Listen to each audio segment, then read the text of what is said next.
This segment, it's a Christmas-themed segment. It's called Misfit Toys, okay? If you've ever... Misfits!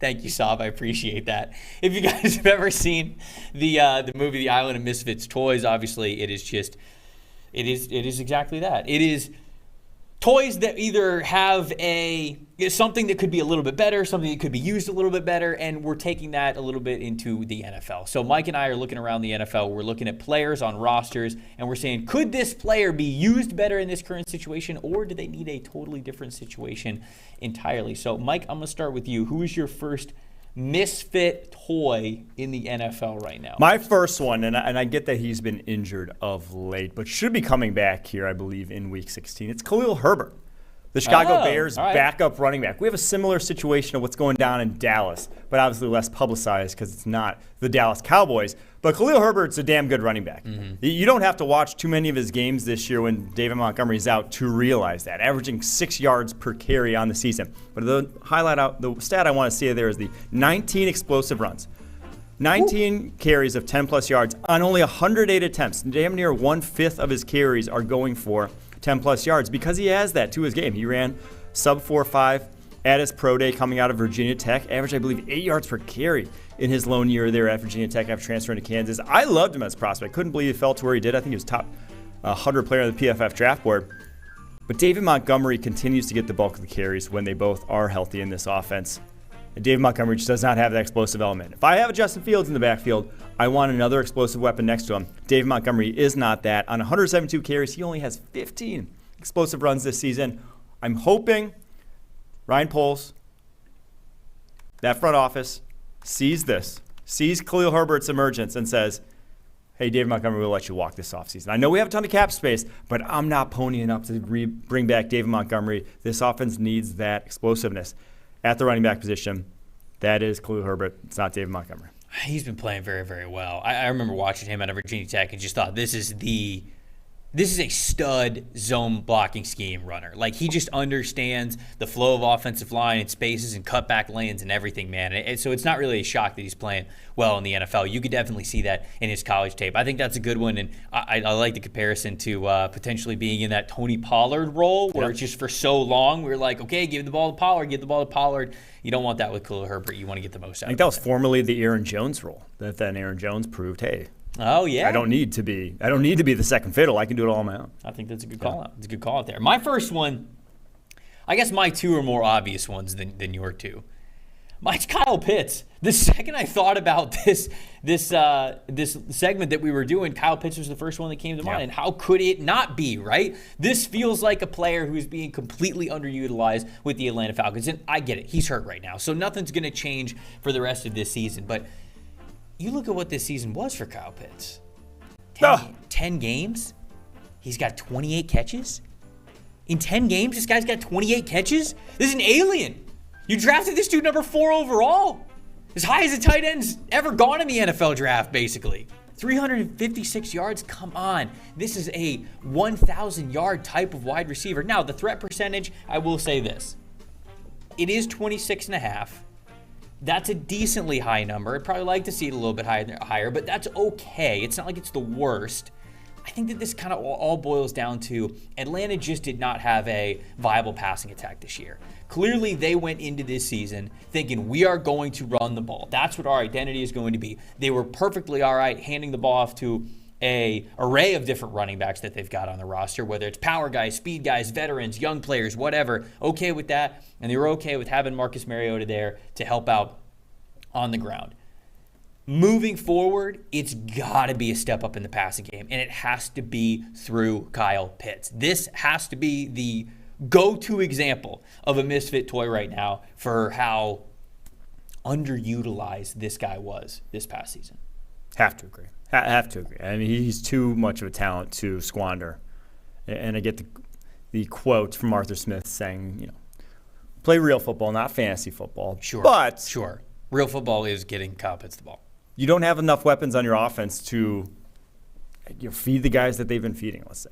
So Jason said, I do want to answer this. Jason said, what the heck is threat? So threat percentage is a PFF stat that we have that shows how often this player is getting targeted when they're running a receiving route. So it takes how many receiving routes that you have run divided by how many targets that you get. So you want to be, what would you say, the best wide receiver somewhere between in the 30s, 25 to 35%? Yes, is what you would want to see. Low 30s is wide receiver ones. Yes. So. Yeah. So that's kind of where you would be. So that's a PFF stat that we use. But I'm glad that you asked that question because we were able to clarify it a little bit there. Who you got next?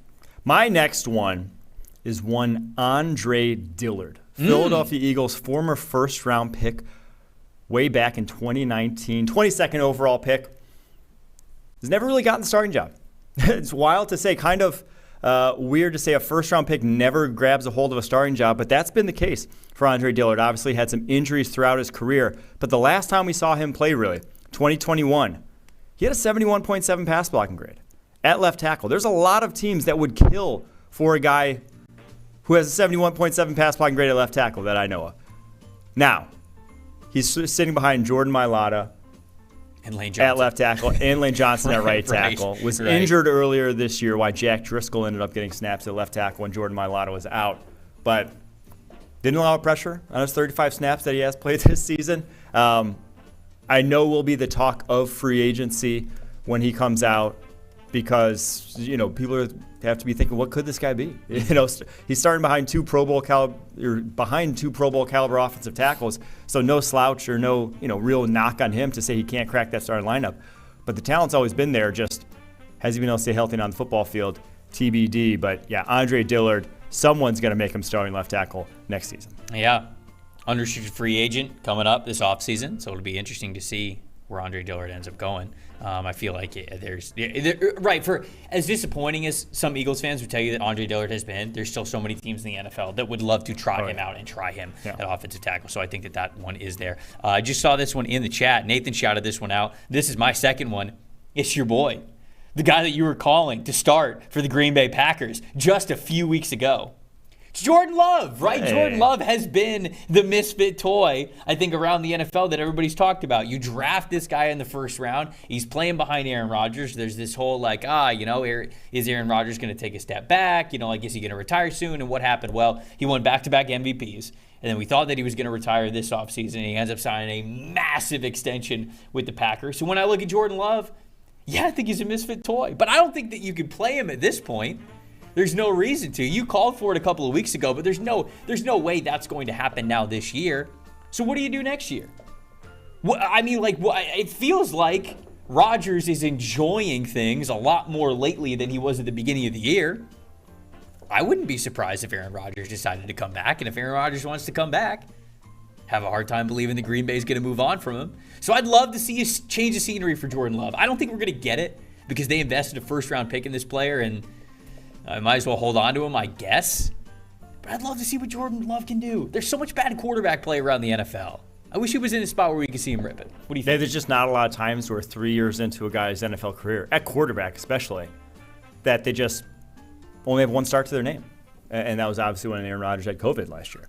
So, yeah, Jordan Love, he's shown enough this season at least to justify playing time somewhere. Not to say that someone's going to give him a starting job and just hand over the keys to him, but I do think the talent was never in question. It was just the developmental aspect, how far he had to go, and he looks like he's kind of starting to get there. I just want to read off some ones in the chat. If you hear one that's interesting, stop me. We can talk about it a little bit more. Matt saying DJ Moore. I think the quarterback position goes a lot into that. Mm-hmm. John said Sky Moore. Your boy coming out of the draft. I think he's just behind a really talented receiver crew. Yeah, he's just got a fourth fiddle there. And he's been fumbling, hadn't he? Didn't he fumble a bunch? He's just been muffing punts. Yeah, he can't be doing that. You got to be making sure that you hang on to the football if you want to get on the field. Brosi says James Prochet, clearly underused. I got to use him. Who else do we have here? TJ saying Mike Gesicki.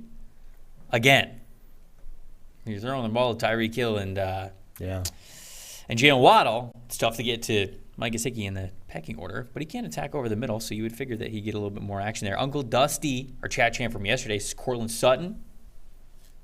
I don't know if it's a misfit. I think he's just misfired passes. Yeah. That's about all that goes into that one. I think they're trying to use Courtland Sutton a lot. A couple people said Kyle Pitts at the beginning of it. Philip says Justin Herbert coaching staff's killing him. Not totally wrong. Not totally wrong there. And then at the top, we have George Pickens. I feel like George Pickens is getting utilized a little bit, but you could use him a little bit more. And then the buzzard says Zach Wilson. Zach Wilson's misfit? Hold on. Wait. Is Zach Wilson misfit with the Jets? Or is that a Zach Wilson issue? Yeah. That one's I think it's kind of a Zach Wilson issue. I would have told you Lee McNeil. That actually would have been a good one because I feel like earlier in the year they were trying to move Lee McNeil all around the Lions defensive line. Now I feel like they've honed in on him being just a nose tackle a lot more, and that's where he is used best. So that would have been a third one if I had an extra. He's playing lights out too. He is. That whole Lions team, just out here.